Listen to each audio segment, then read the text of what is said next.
Salam à tous, Baruch Hashem. On a le droit de reprendre le Chok HaEmuna, Chelek Gimel. Donc, on est le 23 Sivan. Livne Kishalon Govarua. Avant un échec, c'est un grand principe. Il y a un esprit orgueilleux. L'échec, les amis, que chacun dit pourquoi je traverse encore des chutes, pourquoi encore je tombe, pourquoi encore je n'arrive pas à me stabiliser dans ma teshuva, dans mon service divin, c'est parce qu'il y a encore de l'orgueil. Pour comprendre bien, les amis, clairement ce dont on a parlé de l'épreuve qui vient après la faute, de la grande épreuve qui vient après un échec, eh bien, il faut d'abord comprendre quel est le but pour lequel l'homme il a été créé. Qu'est-ce que tu viens faire ici? Écoutez bien, ouvrez bien vos oreilles. On vient ici pour arriver à l'humilité. On vient sur terre pour acquérir la qualité suprême qui est la hanava. C'est-à-dire quoi? C'est quoi la hanava? C'est quoi la hanava? C'est une serpillière? C'est quoi la hanava? C'est savoir que je suis rien sans Hachem. Savoir que sans Hachem, je suis zéro. Je suis rien sans Hachem. Rien. FS. Un homme, il doit savoir que sans Hachem, il n'est rien du tout. Il n'y a rien hormis à Kadosh Baruch Hu. Il n'y a que ça qui est la vérité. Et toi-même, qu'est-ce que tu es? Tu es une part d'Hachem. Hachem, il est en toi. Alors, c'est extraordinaire. Mais en même temps, ça te donne de l'humilité. Toute autre définition, c'est du mensonge. Tout ce que tu vas vivre autre chose que l'humilité, c'est du mensonge. Celui qui ne vit pas cette vérité que sans Hachem, il n'est rien, qui n'a rien hormis le créateur du monde, alors il vit dans le mensonge. Chacun à notre niveau, on vit dans le mensonge et on doit nettoyer ce mensonge-là qui est l'orgueil pour arriver à l'humilité de cette vérité-là. C'est pourquoi c'est ça l'essentiel de l'épreuve d'un homme sur terre. Et ça a commencé depuis Adam et Chava, lorsque le serpent originel, le serpent de l'histoire de la Bible, il est venu et il leur a rentré quoi comme venin? L'orgueil. Vous allez être comme Hachem. Si vous mangez, il ne veut pas Hachem que vous mangez cette table de la connaissance du bien et du mal, il a créé le monde avec ça, il ne veut pas que vous soyez comme lui. Ah, on peut être comme Hachem. Ah, intéressant. Intéressant. De la gava, l'orgueil, c'est ça le poison qui est rentré depuis le début de la création du monde. La première faute, c'est la faute de la gava, la faute de l'hérésie. C'est pourquoi la première épreuve qu'ils ont eue les descendants de Adam et Chava, Caïn et Evel, eh ben, c'est justement sur le Inyan de l'orgueil, comme on va voir, qui est avant la faute, et de l'orgueil qui est après la faute, qui est la culpabilité qu'une personne ressent après la faute, que ça, dans ça, il a tombé Caïn. Dans ça, il a trébuché Caïn. Comme on va voir, comme la Torah nous l'explique tout au début de l'histoire de l'humanité. Parce que voilà que Evel, lui, il avait l'humilité. Il savait qu'il était rien. Il savait qu'il était rien sans Kadosh Baruch Hu. Il est né du côté positif de la Kedusha. Et il s'est dit comme ça, moi, je ne suis pas digne d'amener un sacrifice au Créateur du monde. Qui je suis? Je ne suis pas digne. Mais de toutes les manières, j'aimerais bien quand même donner du plaisir à Kadosh Baruch Hu. Lui amener une offrande, lui amener un sacrifice de ce que j'ai de meilleur dans mes mains, dans mes possessions. Et si Kadosh Baruch Hu, il accepte mon sacrifice, Kamatov. Ça, c'est le service d'Hachem. On veut offrir à Hachem notre service d'Hachem. Tu veux faire tchouva, tu veux t'améliorer, tu veux offrir à Hachem quelque chose. Il a fait. Si Hachem, il l'accepte, c'est très bien. S'il l'accepte pas, je comprends. Je ne suis pas digne, moi, d'amener un sacrifice à Kadosh Baruch Hu, d'amener une offrande à Kadosh Baruch Hu. Qui je suis, moi? Qui je suis? Mais j'ai envie d'essayer, il a dit Gevel. Et si Kadosh Baruch Hu, il accepte, il agrée mon sacrifice et qu'il me fait cette bonté-là d'accepter mon offrande, Kamatov. Il se trouve donc que Evel, il a fait le maximum du bien qu'il pouvait faire avec la prise de conscience que peut-être que mon sacrifice, il ne va pas être accepté. Ken. Et donc, il a accepté cette possibilité avec amour, que ce n'est pas sûr que je vais réussir. Sans doute que Hachem va accepter ce que je veux lui offrir, parce qu'il avait de l'humilité. Et ça, c'est le but que chacun il doit atteindre dans sa vie, atteindre à vivre cette dimension de l'humilité, de faire le bien le maximum que tu peux. Tu veux servir Hachem, parce qu'on n'oublie pas qu'on est en train d'expliquer la tchouva. Tu veux faire tchouva, tu veux te servir Hachem, fais le maximum de bien, c'est très bien. Mais n'espère pas qu'on te doit quelque chose. Ne crois pas qu'Hachem, il te doit quelque chose, parce que tout, du début à la fin, c'est qu'un chesed, une bonté d'Akadosh Baruch Hu. Et ça, les amis, ça s'exprime, mamash, dans la tfila. Ken, la tfila de chacun d'entre nous va être l'expression de l'humilité. Pourquoi? Parce que la tfila vient remplacer aujourd'hui les sacrifices. Qu'est-ce qui remplace les sacrifices du Beth Amikdash? C'est la prière. Eh bien, un homme, il doit prier comme Evel. C'est-à-dire quoi? Tu dois prier ta tfila, la plus belle tfila qui existe, de demander à Kadosh Baruch Hu, dans chaque demande, de demander à Kadosh Baruch Hu, Hachem, donne-moi la Hazout Dikdusha, donne-moi l'effronterie positive, que tu puisses accepter ma. je t'en prie, accepte ma prière, mais seulement par bonté gratuite. C'est vrai que je suis effronté quelque part, que je viens devant Kadosh Baruch Hu, je viens demander à Hachem, mais je demande à Kadosh Baruch Hu que dans sa miséricorde, dans sa bonté gratuite. Parce que de mon côté à moi, tu me dois rien, Kadosh Baruch Hu. Et on doit se préparer dans notre fila, quand on demande des choses à Kadosh Baruch Hu, savoir que tu n'es pas digne. Que moi, je vais faire le maximum de bien que je peux faire. Et après, j'ai confiance en Hachem qu'il accepte mon cadeau, mon offrande, ma prière par bonté gratuite, pas parce qu'il me doit, Kadosh Baruch Hu. Par contre, Caïn, lui, il est rentré en lui le Yetzer Hara de l'orgueil. Que c'est le seul mauvais penchant qui existe sur Terre. Il n'y a pas des milliards de mauvais penchants, il y en a un. C'est cet orgueil qui rentre dans l'homme, l'hérésie. Qui te fait oublier Hachem. Parce que l'orgueil, c'est que toi, tu te mets en avant et tu mets Hachem de côté. C'est de l'hérésie.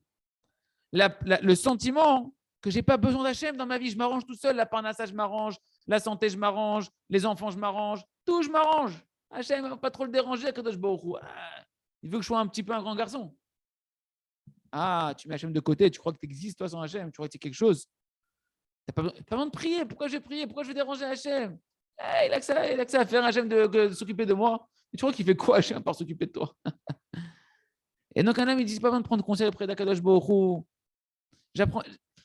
Cherche pas à prendre le message que le Créateur il veut te donner. Prends des conseils auprès d'Akadosh Baruch Hu. Quoi? Même Hachem, il a appris des anges. Hachem, pour créer l'homme et le monde, il a pris conseil auprès des anges. Toi, tu ne vas pas prendre conseil auprès d'Hachem. Et donc, c'est ce qu'il a fait, Caïn. Il a amené son corban à partir de l'obsolète, des restes qu'il avait, des mauvaises choses qu'il avait dans sa possession. Des choses qui ne. Chez Loayoroïm, que des choses que tu ne pouvais même pas utiliser dans ta maison. Des choses qu'on jette. Il a dit ça, je vais l'offrir à Akadosh Baruch Hu. Comment c'est impossible une chose pareille? Parce qu'il était rentré en lui le souffle de l'orgueil. Que lui, il pense que, je mets les tefs, Hachem, je suis sympa. Je te fais une tova, Hachem. Je fais Shabbat. Je mange kasher. Hachem, je suis bon avec toi.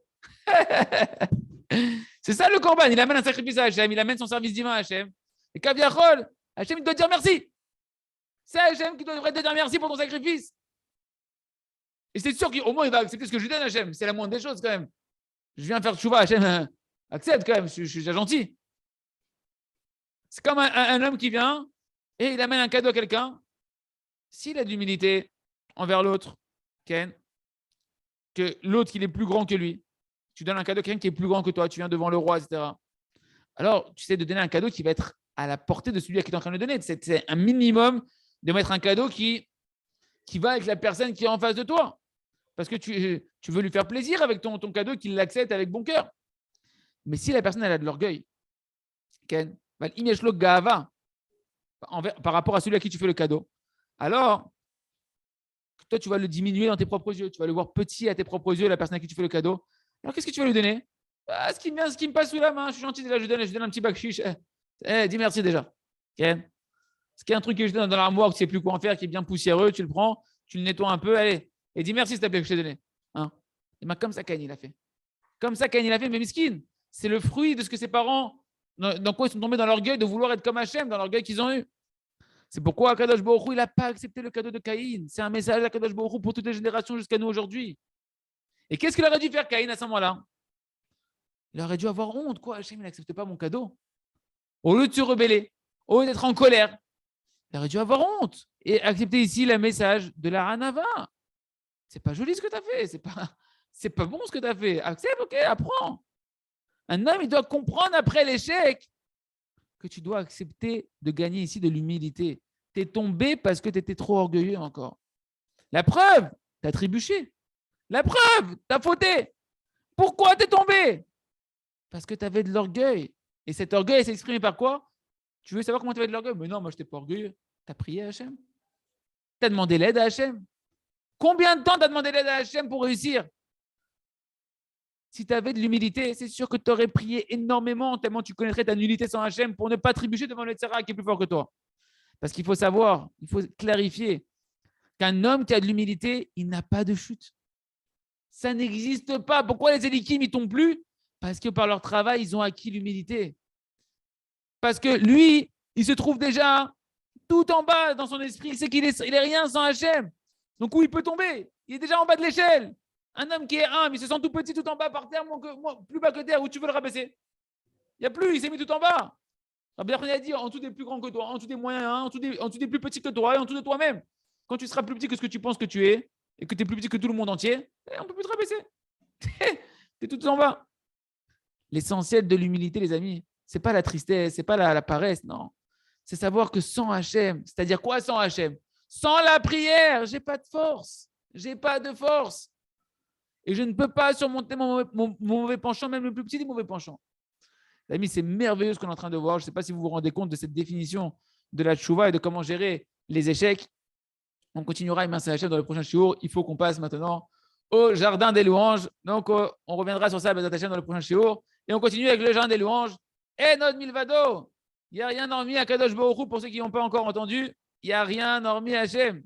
Voilà qu'il y a un avrer, un étudiant en Torah, qui est venu me voir le Rav Arouche et qui lui a dit quoi d'arabe. Même si je me trompe, Ken, est-ce que je dois dire merci à Hachem que je me suis trompé? J'ai fait une erreur, c'est moi qui ai fait l'erreur. C'est pas ça me tombe dessus de l'eau, etc. C'est moi, c'est un mal que j'ai provoqué par mon erreur. Est-ce que je dois remercier sur ça Hachem? Je dois remercier Hachem sur ça? Que je me suis trompé? Le Rav a dit oui. Tu dois faire tes chouvas. Et après, je lui ai dit merci à Kadosh Baruch Hu que tu t'es trompé. Il m'a dit mais Rav, j'ai trébuché. Je me suis trompé. Je lui ai dit je ne savais pas qu'il y avait autre chose qu'Hachem dans le monde. J'ai trébuché. Je suis tombé. Je pensais, moi, le Rav a dit, moi, je pensais qu'il y avait qu'Hachem dans le monde. Mais maintenant, tu me fais savoir que, il y a toi aussi. Je ne savais pas. Ok, bien. Il a fait, mais c'est très bien. Baruch Hachem, on a appris qu'il y a quelqu'un d'autre qui existe, hormis Hachem. Jusqu'à présent, on pensait qu'il y avait Enon Milvado. Il n'y a rien hormis Hachem. Qu'il n'y avait que Hachem qui existait. Et maintenant, il y a Habibi, il existe lui aussi. Il est à côté d'Hachem. Il y a toi, enchanté. Hachem et toi. Il y a deux entités. Et après, je lui ai dit, viens, je vais t'expliquer. Calme-toi. Je vais t'expliquer, mais ça t'a à la clé du ciel. Quelle est la vérité qu'il y a dans ton erreur? C'est quoi véritablement ton erreur ici? C'est vrai que tu t'es trompé. C'est vrai que tu as fait une erreur, mais c'est quoi ton erreur véritable? N'est-ce pas que tu as trébuché? Tu as tombé là où tu es tombé. Tu as fait une faute. Tu t'es embrouillé, etc. Et toi, tu penses que maintenant, tu dois… Alors, Hachem, c'est très lié à ce qu'on a dit juste avant, dans l'autre livre. Et maintenant, toi, tu penses que tu dois t'attrister, tu dois regretter, parce que tu dois prendre la responsabilité de ta faute. Et toi, tu penses que la responsabilité de ta faute, c'est t'attrister, te taper, t'en vouloir, etc. Et donc, tu dis comme ça, je dois prendre la responsabilité sur ça. Tu as raison à 100%. C'est vrai que tu dois te responsabiliser de ce qui s'est passé. Tu ne peux pas rester comme ça inconscient et vivre dans l'inconscience. Tu dois te responsabiliser. Mais ton erreur, elle est où? C'est que toi, tu penses que prendre la responsabilité sur quelque chose qui n'est pas bien qui s'est passé, Ken, la karat aruda la devar al-nachon, parce que toi, tu penses que quoi? Tu te dis, je me domine, c'est moi qui me contrôle, c'est moi qui suis le maître de moi-même, tout seul, je dois me contrôler, j'ai une propre force dans mes mains parfaitement de me contrôler. Il lui dit en réalité, est-ce que et c'est vrai que ce dans quoi tu t'es trompé, c'était entre tes mains. Tu avais une force de ne pas te tromper, de savoir que sans Hachem, tu n'es rien, de demander à Kadosh Baruch Hu. Alors, quelque part, tu es perdu. Parce que tu dis, moi, j'ai la responsabilité de ne pas tomber et de pouvoir faire quelque chose entre mes mains qui me permet de faire ce qu'Hachem me demande. Mais de l'autre côté, tu es tombé, tu n'as pas réussi, donc tu t'en veux et tu cherches à prendre la responsabilité, tu ne sais pas comment faire. Comment je vais dire merci sur un truc pareil? Quelque part, j'avais mon libre arbitre. Il dit, mais là, tu dois t'arrêter. Dans ton raisonnement, tu dois t'arrêter, tu dois mettre un petit frein à main. Et tu dois dire, sur quoi véritablement je dois prendre ma responsabilité? Quelle est la racine de ma faute? Ou là-bas, j'avais une responsabilité que je dois apprendre à retrouver? Quelle est la racine de toute la faute? La racine de toute la faute, où oui, tu dois prendre la bonne responsabilité, c'est ton manque de émouna. C'est dans ton orgueil que tu es parti, tu avais ta vie pépère, tranquille, comme si que le monde est entre tes mains. Tu as complètement oublié Hachem. Tu vis ta vie, mais travail, la femme, les enfants, le boulot, etc. Et c'est ça ta véritable faute, que tu as vécu sans prier à Kadosh Baruch Hu pour tes épreuves de ta journée. Ou bien, la tu as prié un petit peu dans Shomei Tefillah, tu as lancé une petite phrase à Hachem par-ci, par-là, mais très, très peu. par rapport à l'aide d'Hachem que tu aurais besoin pour traverser la génération de 2022. Tu n'as pas demandé correctement l'aide à Hachem pour te renforcer sur ton mauvais penchant. Et à cause de ça, oui, tu as trébuché. Et ça, c'est une erreur que tu as fait de ne pas avoir demandé suffisamment l'aide à Akadosh Baruch Hu. Le fait que tu es tombé au final, c'est pas ça ta faute. Ça, c'est une conséquence inévitable que quand Hachem ne t'aide pas, tu ne peux pas réussir. Mais ta véritable faute, c'est que tu n'as pas demandé l'aide à Hachem. Et ça, c'est beaucoup plus grave. C'est de l'hérésie, c'est de l'orgueil, c'est un manque de Emouna. Et sur ça, tu dois prendre ta responsabilité. Arrête, n'est-ce pas que c'est sûr que toi, tu es Mahamine, que si Hachem il t'aidait, tu ne serais pas trompé. Si Hachem était venu en aide véritablement, tu aurais fait le bon choix, tu ne serais pas venu tu ne serais pas tombé, tu ne serais pas égaré. Alors si tu t'es égaré, c'est parce qu'Hachem ne t'a pas aidé. Mais pourquoi il ne t'a pas aidé? Parce que tu ne lui as pas suffisamment demandé de l'aide qui te vienne en aide. C'est pourquoi maintenant tu dois faire tes chouvas, une véritable chouva, et ouvrez bien les oreilles. C'est quoi la véritable chouva? C'est quoi le véritable vidouille? Le véritable aveu de mes fautes? Il n'y a qu'un seul aveu à faire toujours le même, les amis. Ribono Sheolam. Hatati, aviti, pachati, j'ai fauté involontairement, volontairement, et je me suis rebellé. En moi, il y a une faute. Je suis coupable de ma faute. Et l'essentiel de ma culpabilité, c'est que je t'ai oublié, Hachem, que j'ai oublié que je suis rien sans toi. Et je n'ai pas prié pour que tu me viennes en aide. Et parce que je n'ai pas prié, alors tu ne m'as pas aidé. Et pourquoi tu ne m'as pas aidé? Pour que je me réveille. Que je me réveille de cet orgueil. Que je me réveille de cette hérésie. Que je revienne Bilchouva en profondeur sur le point le plus fondamental de toute la Torah et de la Teshuvah, qui est la Emouna, qui n'y a rien dans toi, que je ne peux pas réussir sans toi, qui est la Teshuvah de l'humilité, de revenir à la prière.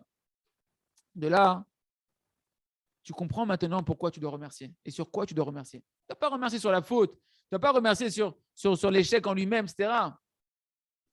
Parce que lorsque Kadosh Baruch Hu, il ne t'a pas aidé, c'était pour ton bien qu'il ne t'a pas aidé, Hachem. Il n'avait pas le choix. Le seul bien qu'il pouvait te donner maintenant, Hachem, que tu l'as oublié, que tu étais orgueilleux, que tu étais dans le contraire de la Emouna et de la prière, le seul bien qu'il pouvait te faire pour te ramener de ton sommeil, c'est de te faire tomber. De te réveiller de quelque chose qui est tordu profondément, que tu n'es même pas conscient, qui est ton orgueil. Alors dis merci Hachem. Merci beaucoup Ribono Shalom que tu ne m'as pas aidé. Merci Ribono Shalom que je me suis pris un mur et que tu m'as mis la tête dans le mur. Ken. Archav, Ani Odea, maintenant j'ai compris Hachem. Je te remercie parce que maintenant j'ai compris que je ne suis rien sans toi. Que je suis vraiment zéro sans toi. Voilà où je peux tomber si tu m'aides pas, Ribono Shalom, être moins qu'un animal. Parce qu'un animal, il n'a pas de conscience. Toi, tu as de la conscience et en plus, tu tombes pire qu'un animal. Parce que jusqu'à présent, je croyais que j'étais une médecine à côté de toi, Hachem, il y avait toi, il y avait moi. Et maintenant, tu m'as montré que je ne suis rien. Que sans toi, Hachem, je ne peux rien. Alors, je t'en prie, Ribono Shalom, aide-moi. Aide-moi à constamment prier sur chaque chose. Donne-moi la force de me renforcer sur mon mauvais penchant, les amis. C'est tellement merveilleux ce qu'on est en train de dire ici. Je vous souhaite de réécouter et réécouter, de reprendre le livre dans les mots et de revoir parce que tout le Yetzirara, tout ce que vous traversez comme combat intérieur, c'est résumé ici. Comment faire teshuva de la meilleure manière? C'est ce que Mashiach va nous apprendre à vivre qui n'a rien dormi à Kadosh Baruch Hu, de nous enlever la gava. C'est merveilleux. Il reste que tout l'âme Israël puisse entendre ces paroles-là, étudier ces paroles-là. C'est pourquoi on reprend donc ce qu'il nous dit là, Rav, c'est pourquoi il lui a dit tu dois faire teshuva et tu dois reconnaître ta faute. Sur quelle faute? Pas que tu t'es pas réveillé, que tu t'es mis en colère, que tu as volé, que tu as eu de la débauche, tes machins, la sniout. Non, sur le manque de Emouna qui t'a entraîné à t'écarter et à trébucher, que tu n'as pas prié à Hachem, que tu ne crois pas que tu as besoin d'Hachem, tu crois que tu dois faire de la Torah tout seul. Parce que si tu n'avais pas de manque de Emouna, alors tu aurais prié, tu aurais demandé à Kadosh Baruch Hu, Hachem, aide-moi à ne pas me tromper. Et Hachem, il t'aurait aidé. Et si Hachem, il ne t'a pas aidé, c'est un signe que tu n'as pas cru en Kadosh Baruch Hu, qu'il n'y a que lui qui peut te venir en aide. C'est pourquoi que tu n'as pas prié sincèrement. Et sur ça, tu dois reconnaître ta faute. Oui, tu dois faire. Alors quoi, je n'ai pas de chouva, tu dis merci à Hachem. Non. Tu dis merci à Hachem qui t'a réveillé sur la véritable faute qui est à l'origine de toutes tes fautes, qui est la gava, le manque de Emouna. Et sur ça, une fois que tu as compris ça, tu dois remercier Akadosh Baruch Hu qu'il a eu pitié de toi, qui ne t'a pas laissé réussir, que ta réussite leur été en fait une grande erreur d'orgueil. Tu vois, j'ai réussi sans demander à Hachem. Je suis devenu un tzaddik sans Hachem. Ouais. Ça aurait été un échec terrible. Que tu aurais cru que tu étais le maître du monde, que c'est toi qui gères ta vie, c'est toi qui gères tout dans ce monde-là. Il reste à Hachem que chacun il apprenne à remercier sur ses échecs, mais non pas pour remercier de l'échec en lui-même, mais pour la leçon extraordinaire que Kadosh Baruch Hu nous apprend de combien on a besoin de lui, combien on n'est rien sans lui, de vivre la vérité, que tout vient d'Akadosh Baruch Hu et que toute notre réussite n'appartient que à Kadosh Baruch Hu. C'est pourquoi on doit prier tous les jours sur notre Yetzer Hara constamment pour qu'Hachem nous vienne en aide. On continue avec le livre à travers champs et forêts, Hachem, pour faire Imatzeh Hachem, notre heure d'Ilbo de doute. Encore aujourd'hui, Olam Yachar, un monde qui est droit. Donc ce fameux fondement qu'on a vu en long et en large, qui est marqué dans la Gemara, dans Masechet Shabbat, En Yisurim Elo Avon, il n'y a pas de souffrance sans faute. Eh bien, c'est mamash un pilier qui éclaire, mamash, c'est une merveille qui vient éclairer nos yeux sur toute la vie en général.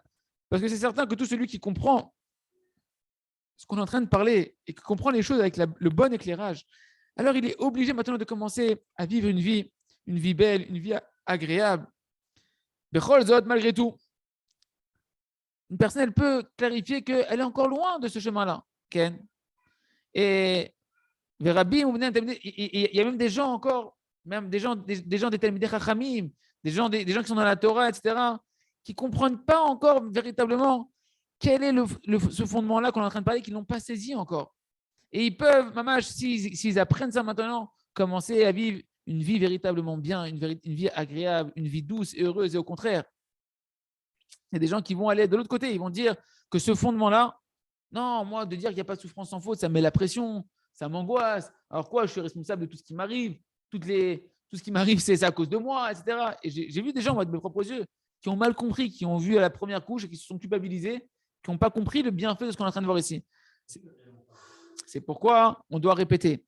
Et on doit ici insister, d'accord, sur certains points particuliers qui, a priori, des fois, ça manque de la compréhension de ce fondement-là merveilleux, qu'en réalité, tout le judaïsme, il se tient sur ce socle-là, et que tout le lien d'un homme avec Hachem, il se tient sur ce fondement qu'il n'y a pas de souffrance sans faute, sinon tu n'as pas véritablement le lien avec Hachem. Alors, il faut qu'on comprenne bien que notre Torah, Akdosha, elle est appelée une Torah de vie. Comme c'est marqué dans le Chumash, dans Sefer Vayikra, chapitre 18, et vous garderez mes préceptes et mes commandements que vous accomplirez, par lesquels vous pourrez vivre. La Torah, c'est une Torah de vie pour qu'un homme soit rempli de vitalité positive. C'est marqué dans le prophète également, dans Yecheskel, chapitre 20. Et je vous ai donné, et je vous donnerai des lois et des préceptes que je vous ferai connaître, qu'un homme accomplira et qu'il pourra vivre à travers eux. Donc, on est censé s'épanouir. La Torah est censée t'amener un chemin de vie agréable. Les Chachamim, ils ont expliqué sur ce passouk-là. D'ailleurs, ils parlent là-bas du danger lorsqu'il y a un cas de mort. Oui, que tu vois une personne qui risque de mourir, d'une maladie qui risque de mourir, qui a une urgence, que là, à ce moment-là, ça repousse la majorité des mitzvot, elles s'annulent pour pouvoir aller sauver une personne. Pourquoi ? Parce que la Torah a été donnée, les mitzvot ont été donnés pour que l'homme y vive et non pas pour qu'il meure à travers les mitzvot. Donc, toutes les mitzvot vont s'annuler, pour la plupart, pour pouvoir sauver un homme. On pourra même transgresser le Shabbat, etc. Par exemple, quand on va amener la femme qui est en train d'accoucher, c'est un danger potentiel de mort. On peut transgresser le Shabbat. On doit transgresser le Shabbat. Parce que l'homme, il doit vivre par la Torah. Aval Rabbeinu Akadosh, Rabbi Nachman de Breslev, il amène ce passouk-là par rapport à la vie de l'homme, de la vie de chaque instant et chaque instant. Et il nous explique que la Torah et les mitzvot, ça doit amener de la vie. C'est quoi de la vie ? De la simcha dans la vie d'un homme, de la vitalité dans la vie d'un homme. Sinon, le verset ne s'accomplit pas. Et il va se vitaliser par les mitzvot et la Torah ne s'accomplit pas. Comme c'est marqué, voilà les mots de Rabbi Nachman de l'Écouté Moharan, enseignement numéro 44 du deuxième partie du deuxième livre de l'Écouté Moharan. Rabbi Nachman nous dit, et ces sagesses-là, Ken, elles font énormément tomber un homme du service d'Hachem. C'est-à-dire quoi ? De quoi on parle ? Ce qui commence maintenant dans sa tête à penser et à philosopher, ou bien d'être trop rigoureux, de vouloir être trop rigoureux dans la pratique du judaïsme. Attention, on ne parle pas de ne pas faire la halakha. Rabbi Nachman était très strict sur la halakha. Il parle d'en faire trop, d'être trop rigoureux avec soi-même, de vouloir toujours faire imouyotsé karaouille. Est-ce que j'ai bien fait ce que j'ai fait ? Est-ce que je l'ai bien fait ? Peut-être en fait ce que j'ai fait, ça vaut rien. Peut-être que ce que j'ai fait dans la Torah et les mitzvot, c'est pas bien, etc.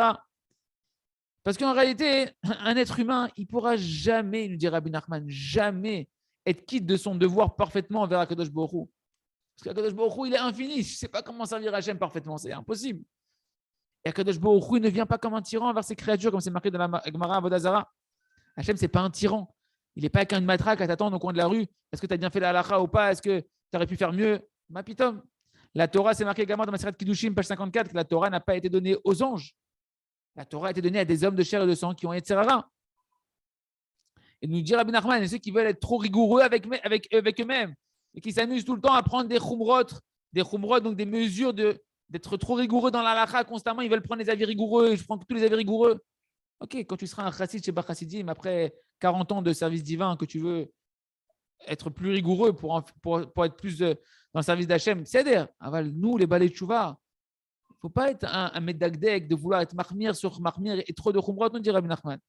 Sur eux, c'est marqué Vachai Bahem, tu dois vivre dans la Torah. Si tes khumrot, elles t'éteignent, elles éteignent ta femme, elles éteignent ta famille, c'est pas bon. Tu ne dois pas mourir dans la Torah. Velo chez Yamoud Bahem, c'est ce qu'a dit la camarade dans Maseret Shoma. La Torah t'est donnée pour que tu vives tu vives à travers elle, pas que tu te tues et tu t'éteins dans la Torah, c'est pas le but. Parce que ces gens-là, miskinim, ils n'ont pas de trayout.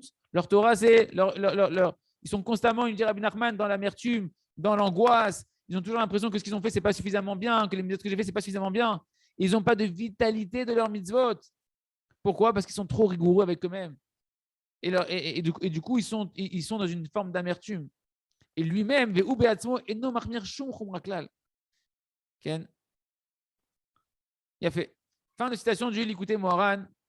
On continuera, et merci Hachem demain, de comprendre que lorsque l'on est en train de voir ce fondement-là, il n'y a pas de souffrance sans faute, c'est pas pour se culpabiliser et se mettre dans l'angoisse. Non, pas du tout. C'est juste pour comprendre que le monde, il est juste et que si tu apprends à te corriger et juste en reconnaissant la vérité, eh ben, la vie, elle va s'améliorer, la vie, elle va s'ouvrir devant toi, la bracha, elle va couler. C'est tout ce qu'on veut t'enseigner. Il y a raison chez l'école que chacun y prenne au contraire de la vitalité et qu'il vive une vie de paradis sur terre avec cet enseignement, Béat Hachem. On continue avec le jardin de la sagesse. Donc, on était en train de voir l'orgueil et l'humilité. Il nous dit, le Rav, sachez que l'humilité, c'est une véritable intelligence. Ce n'est pas un état d'âme. C'est une intelligence qui se travaille. Effectivement, on ne peut pas s'annuler à tout être humain et à toute opinion et à tout courant de pensée. Il y a des endroits où c'est interdit de s'annuler. Il y a des endroits où tu ne peux pas t'annuler devant certaines personnes. Un Hitler qui vient devant toi, tu vas t'annuler. Ah, pitom, il faut le tuer celui-là. Okay. Et des fois où il faut avoir une grande rigorosité envers certaines situations. Quand les réchaïm, les fauteurs, ils viennent maintenant te donner des mauvais conseils, tu vas t'annuler à eux. Bah, pitom, hors de question que je vais m'annuler. Ceux qui vont prôner toutes sortes de saletés sur les réseaux et sur Internet, quoi, on va s'annuler à eux, on va laisser faire ce qu'ils veulent et quand ils viennent nous voir, on va dire ouais, ce que tu veux, je fais. Bah, pitom. C'est pourquoi le principe général, c'est que tout ce que toi maintenant tu as reçu de ton rave, tout ce que tu as reçu de ton maître, et que tu es clair et net que c'est la vérité, c'est ton maître qui te l'a enseigné, que ton rave, tu sais qu'il a reçu d'un rave. Alors sur ça, tu dois être très très fort et tu ne dois pas, mamage, tu dois être rigoureux avec toi-même de ne pas bouger rien du tout, ni à droite ni à gauche de ce que ton rave t'a enseigné. Et celui qui s'annule et qui se soumet, par contre, dans un endroit où il ne faut pas se soumettre, Ken, dans un endroit où c'est mal de se soumettre, et bien là-bas, ça s'appelle de la chanoufa. La chanoufa, c'est une sorte de flatterie. D'accord? C'est une mauvaise humilité qui est une des pires des mauvais traits de caractère qui existent. Sur ça, Rabbeinu Akadosh, Rabbi Nachman, il nous explique dans l'Ikutei Moharan, Tignana, enseignement 22, il nous dit comme ça. Et nos sages de mort béni, ils ont appelé cette humilité-là, qui est une humilité qui n'est pas comme il faut, qui est une mauvaise humilité, une mauvaise soumission, chanoupa, une sorte de flatterie. Comme ils ont dit nos sages dans ma Masechet Sota, page 41, sur le prophète Jérémie, qui a été humble devant un prophète mensonger, un faux prophète. Il y avait un faux prophète, Hanania. Et le prophète Jérémie, il a mal utilisé la qualité de l'humilité. Il s'est soumis devant lui, alors qu'il n'aurait pas dû se mettre devant lui. C'est un faux prophète. Et il lui a dit avec une soumission qui n'était pas une bonne soumission, Amen. Comme ça, Hachem y fera. Kenya, c'est Hachem. Ah, Khamim, ils ont dit sur ça, Kol ha-machnif, la sauf nofel be'ad beno. Tout celui qui veut faire de la flatterie envers quelqu'un à qui tu ne dois pas faire de la flatterie, tu ne dois pas rigoler avec des gens qui font des blagues qui ne sont pas propres, etc. Il y a des choses que tu ne peux pas être humble, de dire ouais, il faut se faire petit. Non. Celui qui fait ça, hein, la sauf nofel be'ad beno, il tombera au final dans la main de son fils. Fin de citation du Likutei Moharan. De cette parole de Rabbi Nachman, on apprend que la soumission et le fait de s'annuler, Ken, c'est sûr que dedans, il y a une sagesse, il nous dit Rabbi Nachman. Il y a une sagesse, tu n'es pas humble devant tout le monde, devant des réchaïm et devant des mécréants, et tu te fais petit, tu te soumets devant eux. Non. Il y a un date, il y a une compréhension profonde des choses. Sinon, ce n'est pas de l'humilité, c'est de la chanoufa, c'est une sorte de flatterie. Et en ça, même le prophète Jérémie s'est trompé à son niveau à lui. Et on comprend ici que si pour tout homme qui est un homme simple, eh ben, il doit à plus forte raison faire attention énormément. Si le prophète Jérémie est tombé, alors combien nous, on doit faire attention que mon annulation que je vais avoir ne soit pas de la Hanoufa. À plus forte raison, celui qui doit diriger d'autres personnes, celui qui Hachem, il l'a mis en place pour diriger d'autres personnes, qui doit faire très attention, encore plus à ça, de ne pas s'annuler devant n'importe qui. Et Hachem t'a donné une capacité de diriger. Tu ne vas pas t'annuler à ceux qui sont en dessous de toi dès qu'ils vont te dire que ce n'est pas comme ça qu'il faut faire, etc. Non, tu dois savoir utiliser ton rôle de manique, de dirigeant à ton échelle à toi que Hachem t'a donné, dans ta maison, dans ta communauté, dans ton travail, etc. pour utiliser avec humilité le rôle qu'Hachem t'a donné. Et c'est sûr qu'un homme qui dirige, il doit avoir une certaine force de pouvoir maintenir sa royauté et garder les frontières avec puissance. Sinon toute ta royauté et tout ce que Hachem t'a donné comme possibilité qu'il veut que tu diriges, elle va s'effondrer. Comme c'est marqué, s'il n'y avait pas la crainte de la royauté, un homme dévorerait son prochain vivant. Et donc, si c'est comme ça, c'est interdit pour nous, Mamash, de s'annuler à chaque fois qu'il y a une tortuosité. Toutes les gens, ils sont tordus, ils viennent devant toi, ils sont complètement tordus. Alors quoi, tu vas à chaque fois t'annuler à leurs défauts à chaque personne, c'est pas possible. Donc, évidemment, que ce qu'on va apprendre dans les prochaines pages, comment utiliser la hanava, comment construire la hanava, c'est quoi le sechel que Rabbi Nachman nous donne de l'humilité. Parce que l'humilité, c'est le plus grand des sechel qu'il faut apprendre à utiliser et à acquérir votre Hachem. Ça sera dans les prochains shiurim, votre Hachem. On termine avec le sefer. Or chadash al tzion ta'ir veniske golanu bimera leoro. Hachem, donc on avance dans la Hamida, dans le décryptage de la Hamida avec ce fil conducteur qui est le Da'at, que toute la Hamida, on peut la décrypter, que le sens profond, c'est le Da'at, de connaître Hachem. Car Rabbi a dit que tout le but, pourquoi on est là sur terre, c'est les Akir et Hachem, la Da'at et Hachem. Connaître Akadosh Baruch Hu, et toute la Hamida, en fait, toutes les brachot nous amènent au Da'at Hachem. Donc on était dans la bracha de Goël Israël maintenant. On est arrivé à Goël Israël, la bracha de Hachem qui délivre Israël. Or, on a déjà expliqué en long et en large que la Géoula, la délivrance, c'est la conscience d'Hachem. Qu'est-ce qui est en galoute? C'est la conscience d'Hachem. C'est quoi les souffrances? C'est le manque de conscience d'Hachem, de connaissance d'Hachem dans ton problème. Parce que la galoute, elle dépend du manque de conscience d'Hachem. Et la Géoula, la délivrance, c'est uniquement de connaître Hachem dans ton problème, de connaître Hachem dans le monde, c'est tout. C'est pourquoi, nous, qu'est-ce qu'on doit avoir comme intention quand on fait la bracha? Regarde-nous Hachem dans notre oppression, dans notre pauvreté. De quelle pauvreté pourquoi on est en exil? Parce qu'on est pauvre de date. Il nous manque du date Hachem. Il nous manque de la connaissance d'Hachem, de la Emouna Hachem. Comme c'est marqué dans le Masechet Nedarim, page 41. Il n'y a pas de pauvre si ce n'est celui qui est dépourvu de la connaissance d'Hachem. C'est quoi la pauvreté qui fait que tu es dans une sorte d'exil? C'est qu'en réalité, tu manques de conscience d'Hachem. La suite, c'est quoi qu'on doit avoir comme intention? Veriva, arrivez-nous et combat nos ennemis. C'est qui l'ennemi? C'est qui l'ennemi que tu dois combattre, Hachem, notre ennemi? Le Yetzer Hara. C'est qui le Yetzer Hara? Il a dit Rabbi Nachman, c'est les mauvaises pensées. Tous les embrouillements dans la tête qui sont le contraire de la conscience d'Hachem. Le Yetzer Hara, c'est la conscience d'Hachem, c'est les bonnes pensées, nous a dit Rabbi Nachman. Avoir conscience d'Hachem, la cause d'Hachem, la seule chose qui est bonne sur terre, c'est Hachem, d'aller dans le chemin d'Hachem. Le Yetzer Hara, c'est celui qui vient t'embrouiller de ta conscience d'Hachem et te mettre des mauvaises pensées. Donc c'est ça que je dis, combat notre combat. C'est qui nos ennemis? Le Yetzer Hara qui veut nous enlever le Da'at Hachem. La suite de la bracha. Et délivre-nous à Kadosh Baruch Hu d'une délivrance totale rapidement. C'est quoi? Délivre-nous Hachem de la Gahava. Délivre-nous de l'orgueil, Ribono Shel Olam. Donne-nous le Da'at, de te connaître, la connaissance de te connaître, de savoir qu'il y a un hormis toi. La suite de la bracha, les Ma'an Shemecha, afin qu'on connaisse ton nom. C'est quoi? Qu'on sache que ton nom, il est que un. C'est quoi qu'il est que un? Dire Rabbi Nachman, à l'écouter Moran, Chachamim nous disent qu'à Kadosh Baruch Hu, tu n'es que miséricorde. C'est ça tout l'exil, c'est qu'on a oublié qu'il n'y a que Akadosh Baruch Hu, qu'Hachem il est que bon, que miséricordieux. Et pour ça, on souffre. Fin de citation de la bracha Goël Israël. On continue dans la Hamida, après c'est Refaenu. Guéris-nous Akadosh Baruch Hu. La guérison aussi, les amis, on va voir que tout c'est qu'une question de da'at. On a déjà expliqué que tous les mots, qu'à chaque fois qu'il y a Oshienu, Venivashea, délivre-nous, on sera délivré. C'est quoi? De quoi on doit être délivré? De quoi on doit penser à chaque fois qu'il y a Oshienu, délivre-nous? De la Gahava, du manque de Emouna, de l'orgueil et de mériter d'avoir la conscience. Quand on est libéré, c'est quoi? De libérer la conscience que tout est pour le bien, d'avoir une conscience totale que tout est pour le bien, qu'on puisse te remercier véritablement sur toutes nos maladies, sur toutes nos souffrances. C'est ça qu'on dit le sens du verset. Dans la bracha de la guérison, on dit quoi? Tu es notre louange. On veut, Hachem, que tu nous délivres de cette hérésie, qu'on arrive à te louer, Hachem, Surtout, même sur les maladies, qu'on puisse te remercier. Qu'on puisse te remercier constamment, Ribono Shalom, pour la santé qui va bien. Et même quand ça ne va pas bien, car tout vient de toi, tout est pour le bien. Et si c'est comme ça, même dans la bracha de Refaeno, de la guérison, on doit penser là-bas qu'on doit aller réfléchir et avoir l'intention de penser à la guérison de notre âme. Or, on a dit, Rabbi Nachman nous a déjà expliqué que l'âme, elle dépend de la émouna, que le nefesh et la émouna, c'est la même notion que l'âme, la conscience, l'esprit et la foi, c'est une et même entité. Donc, quand tu demandes la guérison de l'âme, tu demandes d'avoir une émouna shlema. Tu demandes d'avoir une foi totale qui va guérir ton esprit, tes problèmes psychologiques. Que ça amène un homme à la simcha. Ça amène un homme à la joie quand l'esprit il est sain. Grâce à la émouna, l'homme il est joyeux. Et c'est connu, ce que Rabbi Nachman de Breslev a écrit dans l'Écouté Moharan, dans la deuxième partie du Écouté Moharan, dans l'enseignement numéro 24, que toutes les maladies, elles proviennent en réalité sur un homme, elles arrivent sur un homme qu'à cause d'une détérioration de la joie.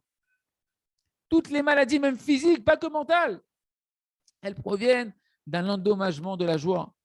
Et il nous dit Rabbi Nachman que la joie est une grande source de guérison. C'est elle qui va faire germer toute la guérison. C'est pourquoi quand on dit maintenant dans la bracha, Refaenu, guéris-nous, Kadosh Baruch Hu, il faut demander à Kadosh Baruch Hu, Hachem, guéris-moi en m'amenant la conscience, cette conscience de toi, Hachem, de la Emouna, qui m'amène à la simcha, qui m'amène à la joie. Quand j'aurai la conscience que tout est pour le bien, je pourrai être joyeux. Et la joie elle-même est le moteur de toute la guérison, de toutes les maladies.